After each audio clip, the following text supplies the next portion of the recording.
হয়তো আপনি বললে বিশ্বাস করবেন না, এটা বাংলাদেশের মধ্যে সবথেকে কালারফুল মডিফিকেশনের সুজুকি মনোটন। এই বাইকটা শুধুমাত্র মডিফাই করার জন্য কেনা হয়েছে, তাই শোরুম থেকে আনার সাথে সাথে কিন্তু আমরা সবকিছু খুলে আমরা নতুন করে আমাদের মতো সেটআপ করে মডিফাই করা শুরু করে দিয়েছি। প্রথমে আমরা স্টিকার দিয়ে শুরু করি। প্রত্যেকটা পার্ট টু পার্ট আনকমন কিছু স্টিকার করে আমরা নতুন করে সেটআপ করব বলে এটা একটা পার্ট খুলে খুলে স্টিকার করা হচ্ছে, এবং শোরুমের যে অরিজিনাল স্টিকার এগুলো তুলে আমাদের মতো আমরা স্টিকার সেটআপ করতেছি। প্রত্যেকটা পার্ট এমন ভাবে স্টিকার করা হচ্ছে শোরুমের থেকেও আনকমন কিছু লুক দেওয়া ট্রাই করা হচ্ছে। মাঝখানের অয়েল রিফিল ক্যাপটা আমরা 7 কালার কার্বন দিয়ে স্টিকার করেছি, যাতে স্কাই ব্লুর সাথে ব্ল্যাক এর একটা দারুণ কম্বিনেশন থাকে। এবং দেখতে পাচ্ছেন সাইডের যে পার্টগুলো আছে এটা স্কাই ব্লুর সাথে ব্ল্যাক এর একটা কম্বিনেশন রেখে প্রত্যেকটা পার্ট মেজারমেন্টের সাথে কিন্তু কাটিং করা হচ্ছে।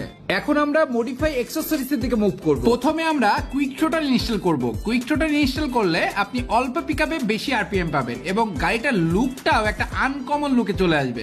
দেখতে পাচ্ছেন একটা ব্লু কালারের কুইক থ্রোটল এই বাইকটাতে ইনস্টল করা হচ্ছে, এবং এর সাথে ব্ল্যাক কালারের আরসিবির গ্রিপ এবং ব্ল্যাক কালারের আরসিবির ক্লিপ ইনস্টল করা হবে। আরসিবির গ্রিপ অনেক সফট হয়, এজন্য ধরে অনেক মজা পাওয়া যাবে, এবং এই ক্লিপটা ইনস্টল করা হয়েছে শুধুমাত্র তারটাকে সুন্দর দেখানোর জন্য।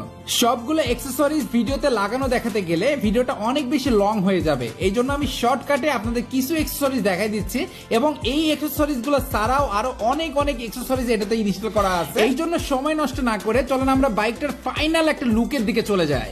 দেখতে পাচ্ছেন বাইকটার ফাইনাল লুক আনার পরে একটা গর্জিয়াস ফাইন্স দিচ্ছে। আপনি R15 ইউজার, আপনি 4B ইউজার, আপনি সিবিআর ইউজার বা যে কোনো বাইক ইউজার হন না কেন, আপনি এই বাইকের মডিফিকেশন দেখে যদি ক্র্যাশ না খান তাইলে আমি মনে করবো আপনি কোনো বাইকারই না। আর সব থেকে অবাক করার একটা ব্যাপার হচ্ছে এই বাইকটা আমি যখনই যেখানেই পার্কিং করতেছি সেখানে ভিড় লেগে যাচ্ছে শুধুমাত্র পিকচার ক্যাপচার করার জন্য। সবাই শুধু একটাই কনফিউশনে আছে যে সুজুকি কি নতুন মডেল বের করলো কিনা। তবে হ্যাঁ, সুজুকি নতুন মডেল বের করে নাই, আমরা সুজুকিকে নতুন একটা রূপ দিয়েছি। পরিশেষে একটা কথাই বলবো, আপনি যে কোনো বাইক ইউজ করতে পারেন, তবে আপনার বাইকটা যদি আপনি একটু মডিফাই করে সাজিয়ে রাখেন তাহলে সবার থেকে আপনি হবেন আলাদা এবং সবার চোখে আপনি আইকন হয়ে যাবেন। তো আপনার কি বাইক অবশ্যই কমেন্ট বক্সে কমেন্ট করবেন। আপনার বাইকটা যদি এভাবে আনকমন মডিফাই করতে চান তাহলে গুগল